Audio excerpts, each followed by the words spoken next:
such an admirer of David Schwartz that it's taken me all of COVID to get my hair to look a little like his. I'm almost there. Maybe by the time this thing's done, I'll actually achieve it. So with that, I'll hand over to Robin.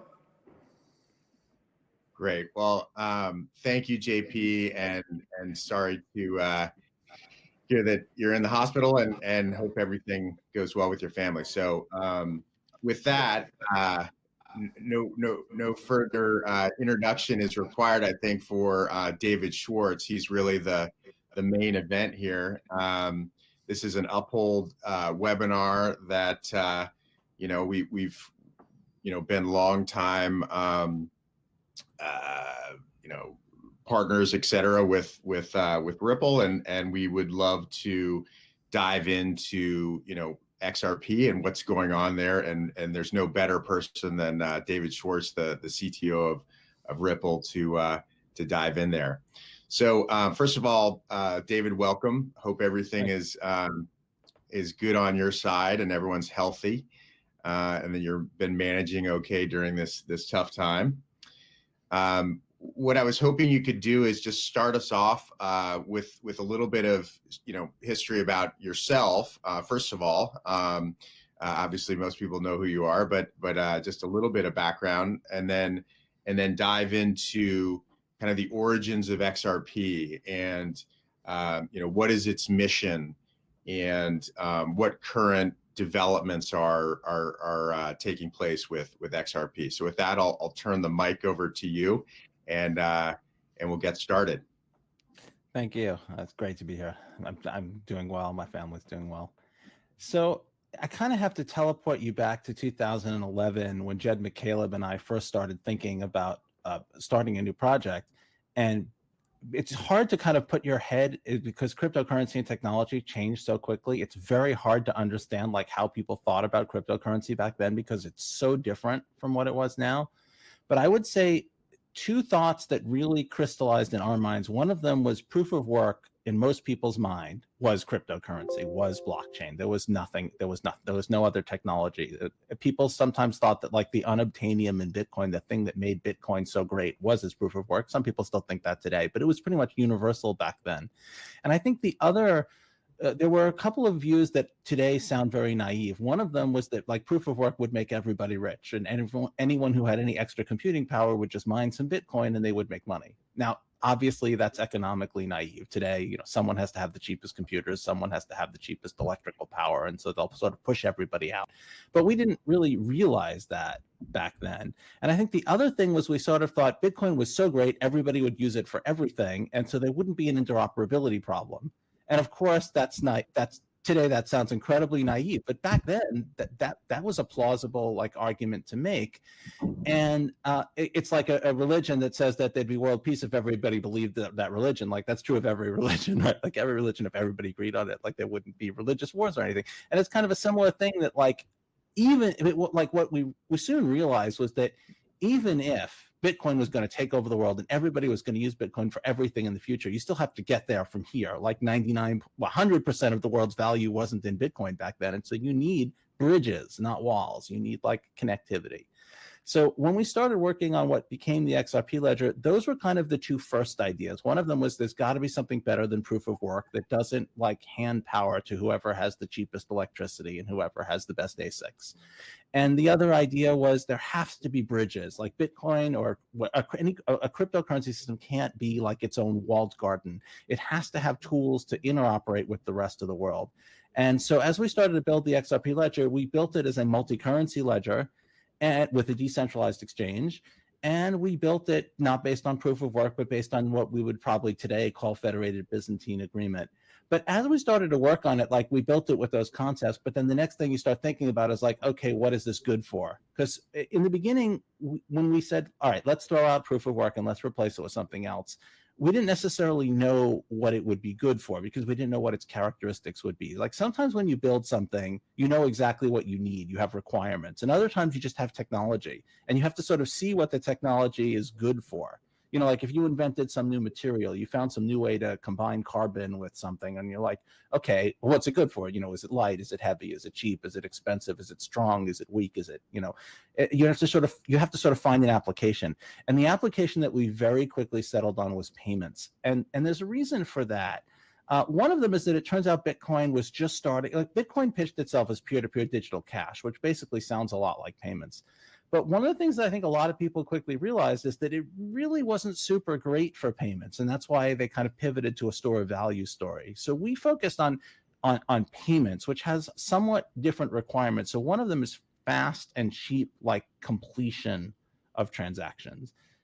And the other thing that we noticed is that was just about when people were starting to think about using blockchain for everything, like applications like lending and DeFi and those sorts of things. They didn't call it DeFi back then, but smart contracts. We just kind of had those ideas. And one of the things that we realized is that everything depends on a payment. Like if you want to do security settlement or lending or trade finance, there's going to be, if I'm buying stock, I'm also paying for that stock. And if I'm selling stock, I'm getting paid for that stock. If I'm lending money, the person who I'm lending the money to, I have to make a payment to them and they have to make payments back to me. So what we realized is that like, if you didn't have good payments, none of that other stuff would work. And so the focus very, very quickly became payments. We still have a multi-currency ledger. A lot of people don't know this, but we had the first decentralized exchange functional in 2012, and it's been running ever since. And something like $8 million a day of like cross-currency payments take place on the XRP Ledger. So it's a public blockchain where you can move assets denominated in any currency from anywhere in the world and have finality in just a few seconds. Wow. Okay. Thank you for that background. And I guess, as I understand it, the focus on XRP, is at least as it relates to Ripple, is on more B2B type of payments and settlement. Can you explain that a little bit in terms of then as you were focusing on payments, how you then determine that what XRP's role would be exactly in what I believe is now mostly cross-border settlement payments? Yeah, if that's correct. Yeah, Ripple initially focused on what we called the gateway model. So we had there's a multi-currency public blockchain, the XRP Ledger, and we kind of promoted its multi-currency and decentralized exchange features. And then a community started to form around those, and those started to grow on their own. And people were using them for things like remittance, and Ripple had nothing to do, like almost nothing. I mean, we encouraged companies to interact with the ledger, but then all of these like little projects built up, including millions of dollars a day in remittances on cross-currency transactions right on the ledger. And so what we started to focus on is what can Ripple do that's like unique to Ripple, that a community can't do, that won't happen on its own. We don't want to compete with people who are building exciting projects on the XRP Ledger. Like that doesn't make any sense. We don't want to be like destructive of the ecosystem we're trying to encourage. But what we do want is we want to figure out, well, what we can do that like is not going to happen on its own and that's unique. And what we realized is that if you want to grow a technology, there's kind of like a grassroots bottom-up approach, and that was happening for XRP just as it was happening for Bitcoin, but there wasn't really a sort of top-down institutional approach. Today, I mean, that's pretty mature and happening all throughout the ecosystem. I mean, Uphold is an example of like a well-organized company in the cryptocurrency space, but there really weren't no bank would even talk about a cryptocurrency. Nobody would go to a bank and ask, what's your cryptocurrency strategy? Back then, they'd be like, oh, we wouldn't touch those things. I mean, they might as well, at that time, they might have been, from a bank's point of view, they might have been like drugs or guns or something. I mean, they were considered like, bad and for criminals and everything. It was early. And so what we realized is that it made sense for institutions to use them, particularly in international payments, because international payments tend to be bad. Particularly things like remittances, like US to Mexico, where you have high volume, low value, high fees. And the other interesting thing about that particular type of payment is the Mexican peso is pretty volatile. So having to pre-position Mexican pesos to make remittances work is expensive for remittance companies, and they pass those fees on to people who are some of the poorest people in the world. And so we started to focus on getting institutions to use digital assets to improve things like remittances and international payments, areas that are not well served. Because if you're trying to fix something that's already really, like US to Euro business to business payments are great.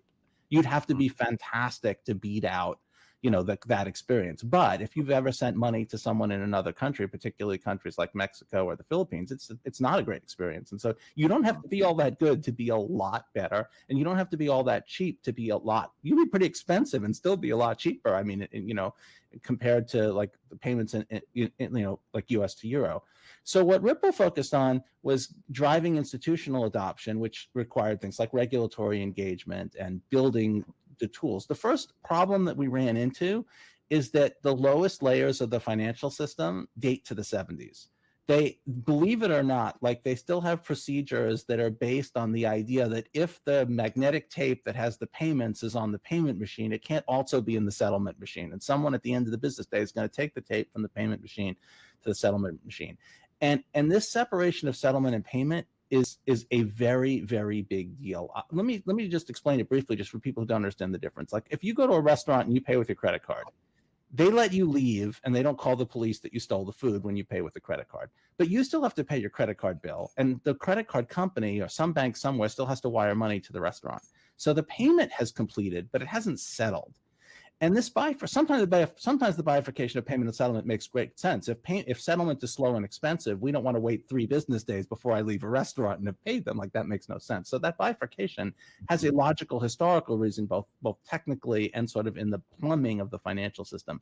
But if payment and settlement are completely separated, there's a lot of things you can't do. For one thing, you can't know that a payment will succeed. Like when I go to the restaurant and I make a payment, they don't know if I'm going to pay my bill. And they don't know, I mean, they trust their bank, but they don't know at the time I leave that like the bank is going to pay them.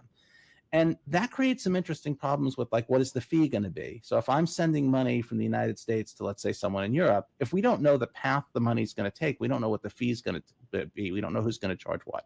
And so what Ripple realized is that like that problem, that separation of payment and settlement, and the fact that the financial system is based on ancient technologies makes it hard to use a digital asset in international payments and remittances. So we set out to solve that problem as a company. And that's something that the community, you can't do that as a grassroots effort, right? You can't put software in banks that's in their payment flows. Like that takes an engineering team and 24/7 support and code that passes external audits. And so that was something that we felt that only we could do, that we thought made a lot of sense for Ripple to pursue as a company.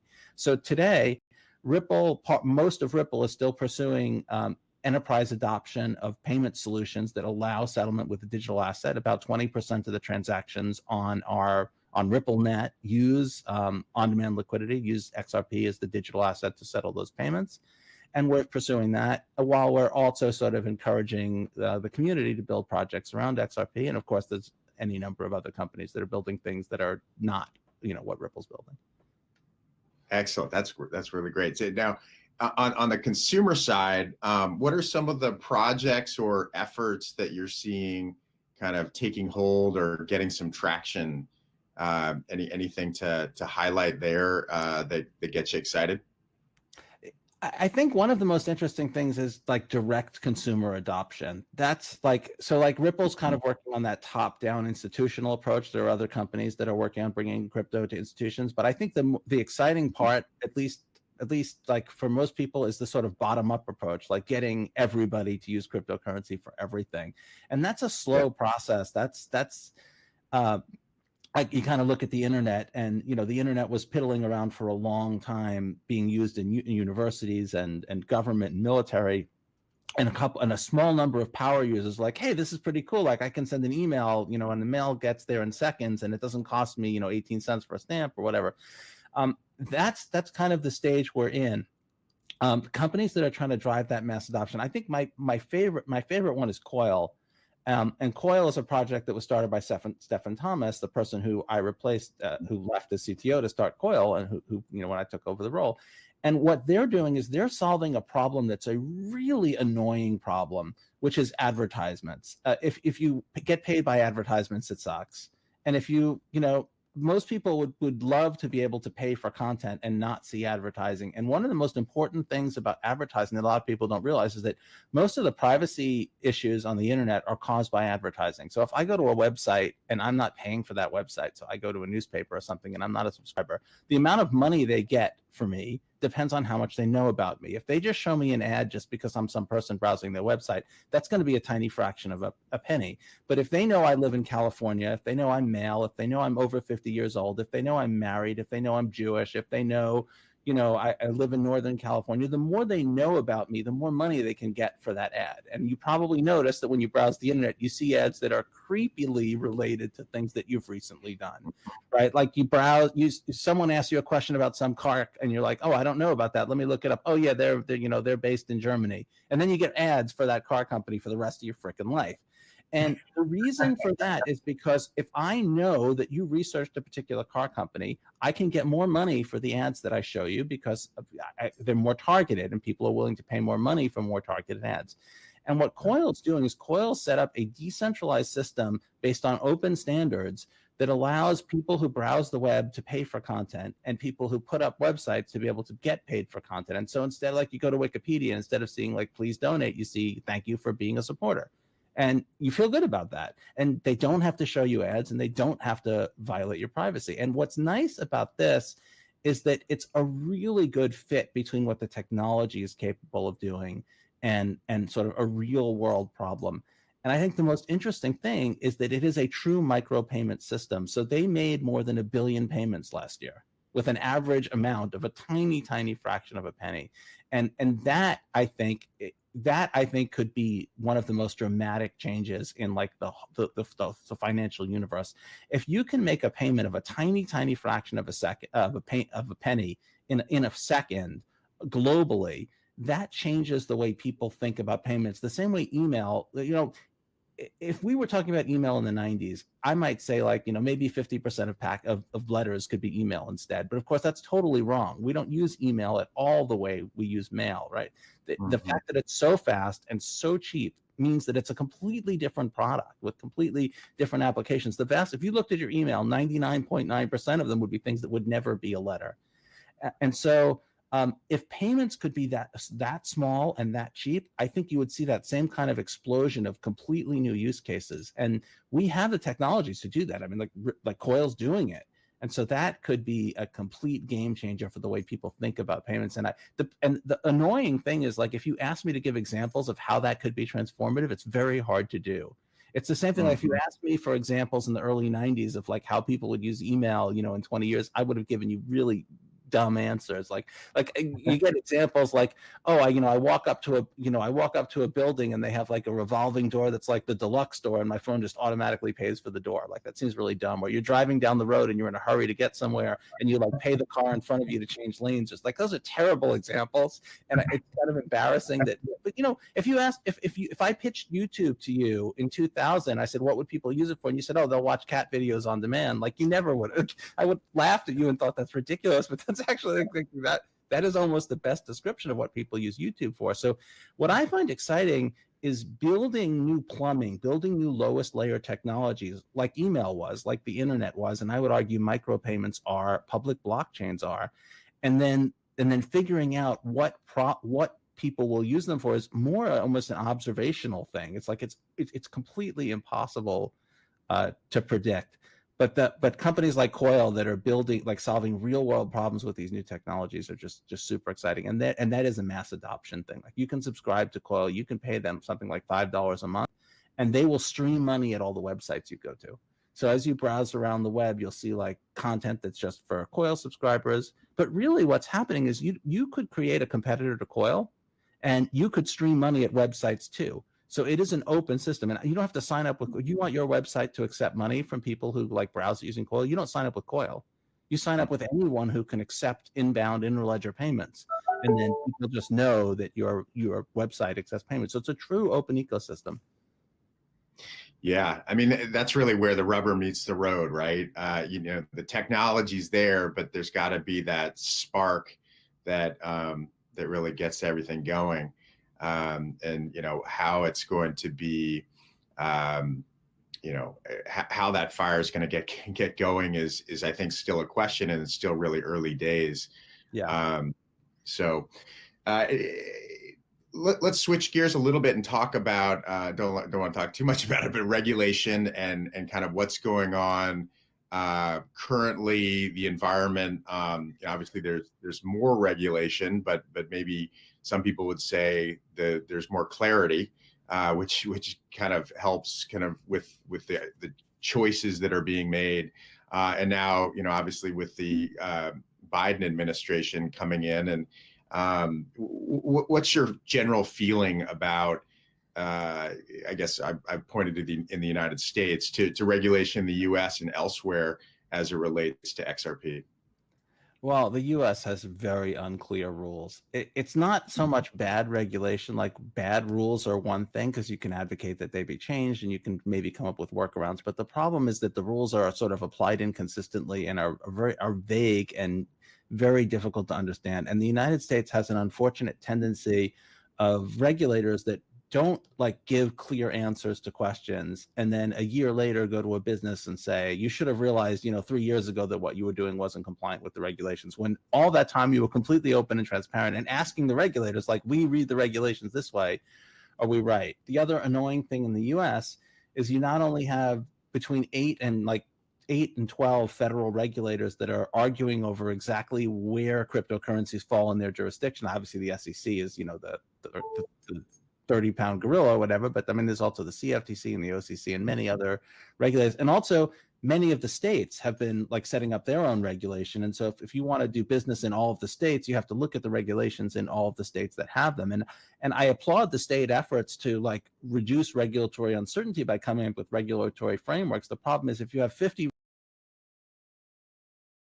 regulators, one in each state, plus 8 federal regulators or more, all coming up with their own rules, that's going to drive innovation out of the United States. And the United States has historically been the leader in tech innovation, but with blockchain and digital assets, there's no regulatory framework. And so I think that's strangling innovation and pushing it out of the country. And an analogy that I would use is if you imagine in the early days of the internet, there were regulatory issues with the internet. Information moving across borders is like, we think happens every day. We don't think about like the idea of a government trying to put some sort of a control on information moving across borders, kind of ridiculous today.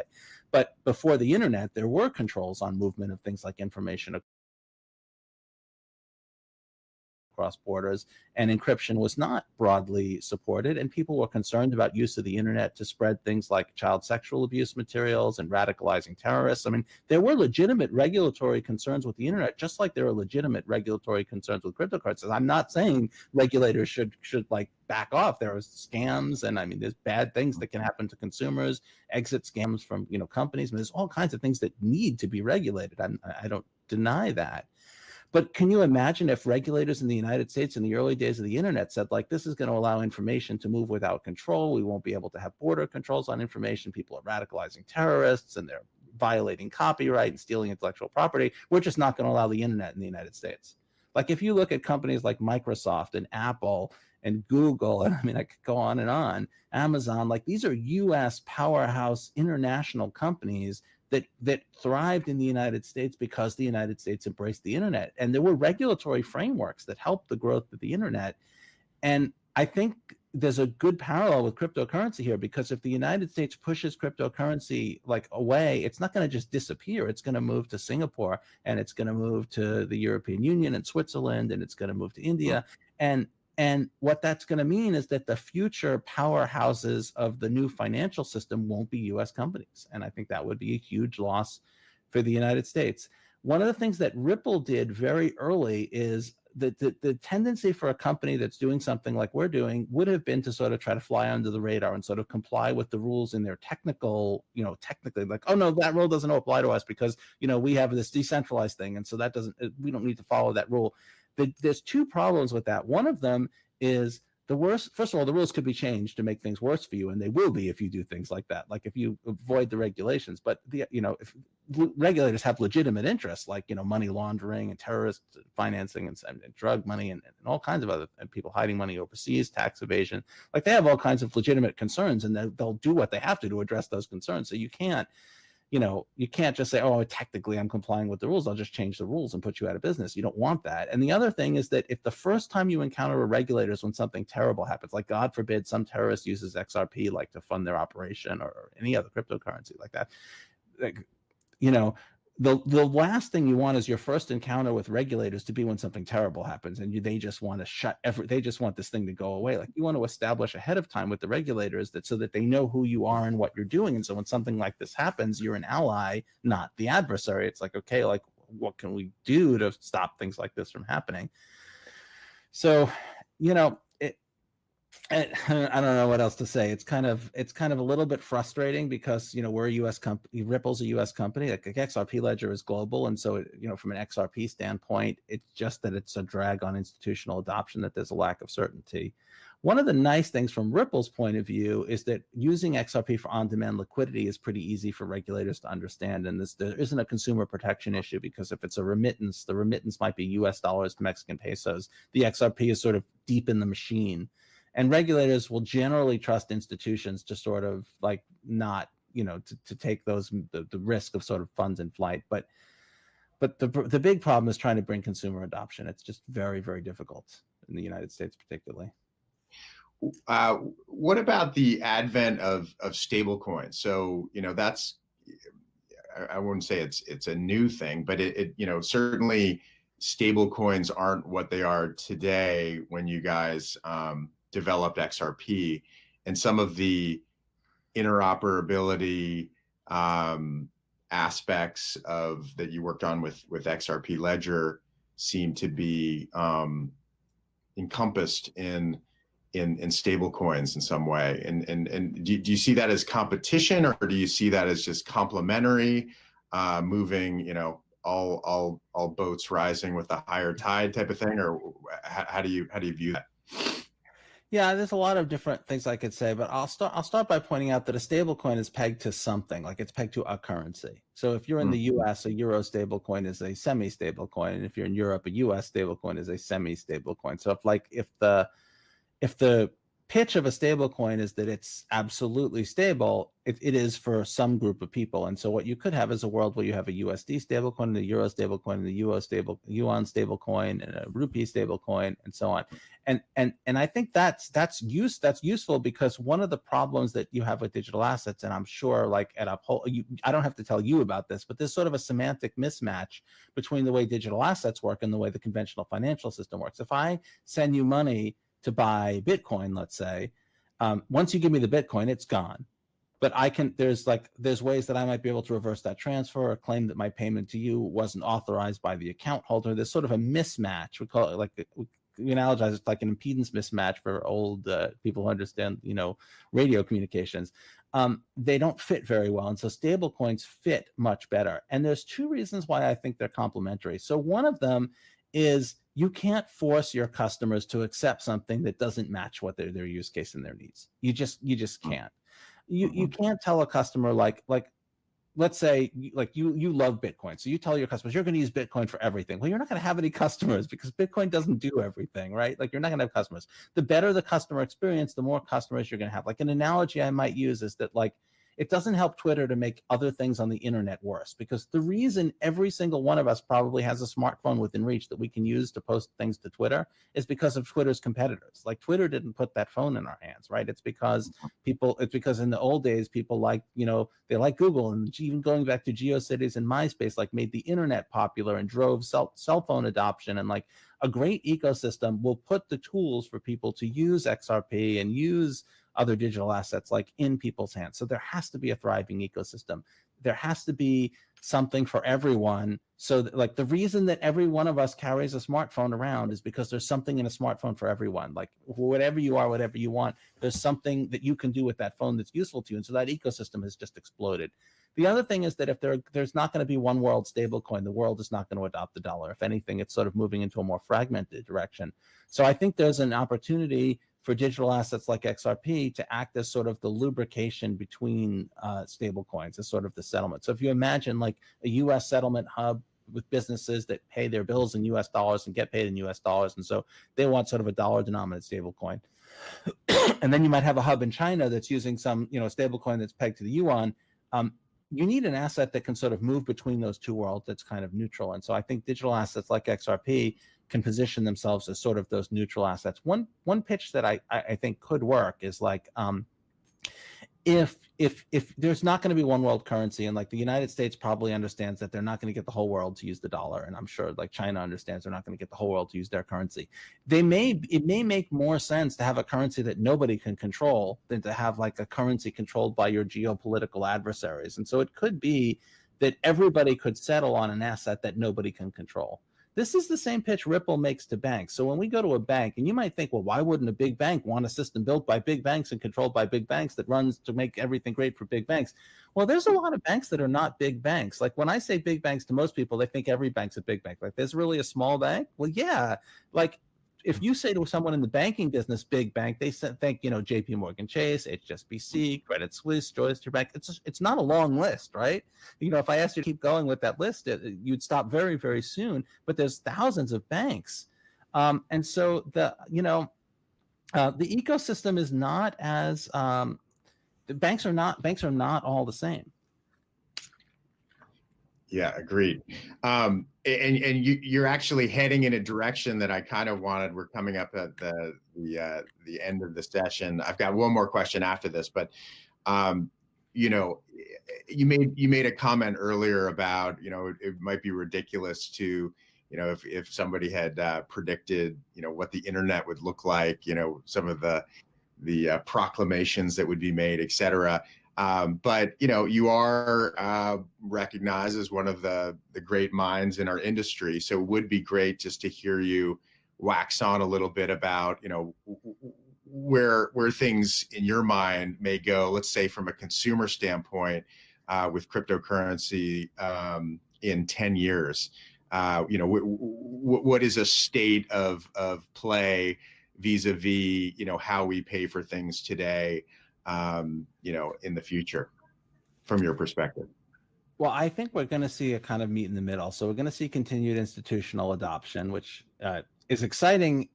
It's exciting when it's transformative for users, and that's kind of hard, because when you get adoption from a really big company, they don't generally push the benefits down to their users, and when we get adoption from a small company, it doesn't make like major waves. So the direct to consumer is kind of the interesting space. And I think two trends that I think you're going to see are explosion of smaller and smaller, faster and faster, and cheaper payments. And I think that's going to be completely transformative to the way people think about payments. I would try to make predictions, but like I said, it's virtually impossible.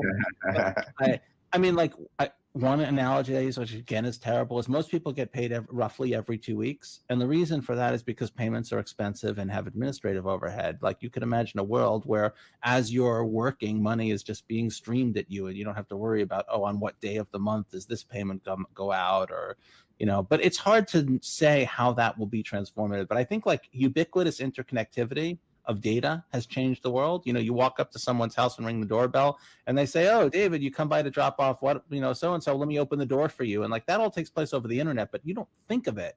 They may not be home, and that's all automated, but you don't think of that as like the internet. It just works nicely for you. Like the door just opens, and you can just talk to the person. And so that sort of payments could become that same sort of thing where it's just available everywhere. It's hard to know how. Like if I wanted to pay you, email is everything, payments aren't. Like if I want to pay you, if I want to send you an email, I ask you your email address, and then I know I can send you an email and it just works. Like we have nothing like that in payments, right? I'd be like, do you have Venmo? Do you have Cash App? Do you have PayPal? Oh, I think I have PayPal, but I don't have any money in my PayPal. It's a mess, right? So I think that sort of ubiquitous payments that just work, I think is going to be transformative for consumers. The other thing that I think could happen in 10 years is more tokenization of things, which means better asset freedom. So I have pretty good access to hold whatever assets I want. Like I have a brokerage account and I have Forex accounts, and if I want exposure to the euro, I can have it. And if I want to buy stocks, I can very easily do it. But a lot of people don't have those options. I get paid in US dollars. It's a pretty decent currency. I'm pretty happy to hold US dollars. But imagine if I didn't have those things. Imagine if I got paid in Mexican pesos, which not so great to hold. And imagine if I didn't have access to foreign currencies and I didn't have access to, equity, the equities market. That kind of sucks. What we could have is tokenization of just about everything. So someone, a Mexican farmer gets paid in Mexican pesos, but he's holding gold. Just automatically, he's holding gold. And if he thinks about like his portfolio, small, maybe small might be big, but he's like, you know what? there's this real estate investment trust in the Seychelles Islands that I really think is exciting. And he buys a very small share of that. And he holds it like in a sort of like this sort of tokenization of everything. And you need great payments for that to happen. Like the security settlement of him buying like that piece of a real estate investment trust can't work if he can't pay for it. And it's not, he's not going to hold it if he can't sell it, if he needs money to buy groceries. This idea of like having asset freedom and anybody at any level being able to hold whatever financial assets they want ideally in some kind of a decentralized system. So that's the other thing that this is the vision that first inspired me, I think. And I think in 10 years we can get there, which is right now, if I want to make payments somewhere, I'll typically use a payment provider who's pre-positioned money in the place where I need to make payments. So if I want to make payments to Malaysia, I'll find someone who's got money in Malaysia, some company whose business practice keeps money in Malaysia, so they can deliver the payment immediately when I want to make it. Or I'll have to put my own money in Malaysia, which is annoying, or it'll take days to get there, right? So that pre-positioning. But there's probably someone who has money in Malaysia just because that's where they keep their money. Like at zero cost, they have money in Malaysia because that's what they do. So this vision that I've had is this sort of open market for liquidity that anybody can contribute to and draw off of. So if I need to make a payment in Malaysia and there's someone who has money in Malaysia, I can find the person who's willing to offer me that money at the lowest possible price. And we can settle instantly and do that all trustlessly. So that sort of trustless financial system that enables anybody to hold any asset that they want, and ubiquitous payments and being able to hold an interest in any going concern anywhere, like that kind of open financial system is what I think we could be there in 10 years. I hate to make time frame because, people ask me, how's it been going? Is it going faster than you thought or slower than you thought? And I swear, some days I feel like we spend years and we don't get anywhere. And other days I feel like the world is changing so fast. Like it's amazing how far we've come. And I think there's truth to both. I think some things are easier than we thought. Some things are a lot harder than we thought. So I hate to like bound predictions with time, but I think that's the direction that we're all trying to go. Thank you. Yeah. I mean, so I share your thoughts on Coil and streaming payments. Be remiss in not mentioning that, we at Uphold support and work with Coil and streaming payments. So if you're a publisher, you can receive these streaming payments real time. And so I've experienced that myself, and it's really, really cool, right? Like the notion of somebody on your website who's viewing your content, and then as they're viewing the content, you're receiving those payments in real time. It's kind of that experience, I felt when, I first took an Uber, right? And it was like, wow, that's really cool. I didn't have to pull out my card. I didn't have to do really anything. It all just sort of magically happened in the background. So I agree. I think that's one of the key pieces that's going to move things forward. And then on the second front, absolutely, I think we at Uphold share that vision of everything can be digitized and should be held, be able to access, globally, et cetera, et cetera. And I think one of the big challenges, which you touched upon, which people tend to forget about, they like to think about, okay, the nice clean world where, you have all of this stuff, but it's really the first mile, last mile problem. And the fact that, we all work, we all have bills to pay. We all need to eat. And so these things, are critical in figuring out, how do you connect kind of those necessities and where we are today with this new world of payments and being able to hold all sorts of digital assets and so forth. So at Uphold, that's what we're spending a lot of time on. So want to kind of close with, and I appreciate you going over, I think we're over by about 10 minutes, but maybe what we can close with, we did ask for a bunch of questions ahead of time, and a lot of them from users had to do with the Spark token, and while I know you don't represent the Spark token, you obviously would have more insights than me, for instance, on that project and how it relates to XRP. If you could just comment on that, I think probably the audience, ears would be perked. Yeah, so I'm at the Flare team, formerly under the Ripple Spring effort, which was like a venture capital kind of arm at the time. Mm-hmm. We invested in them a few years ago. I'm very impressed with what they're doing. Flare has built a network using different pieces that they took from different blockchains. Ethereum smart contracts, Avalanche consensus, and XRP settlement. And what they're bringing to the XRP world is essentially a DeFi solution. So they have a fast and reliable settlement mechanism, XRP, and they have ways to essentially bring Ethereum-style smart contracts to the XRP world. They've gotten a lot of exchanges to support their airdrop, which I think is really impressive. That's a very difficult thing to do, and that's going to make it easier for people to just for their token to be sort of distributed widely, which I think helps with keeping the system decentralized and helps with, keeping the system reliable. It is fantastic to see companies building systems that add utility to XRP, and I think that the ability to use XRP directly in smart contracts is going to be tremendously useful. Thank you. Well, listen, huge pleasure to finally meet you. I guess I could say in person or digitally, and really appreciate your time. Really to hear your perspectives. So I think at this point we will sign off. And again, thank you for all of your insights. Much appreciated, and hopefully we'll see you on the other side of this pandemic and can meet in person sometime. Thanks for filling in for JP, Robin, and thanks to Uphold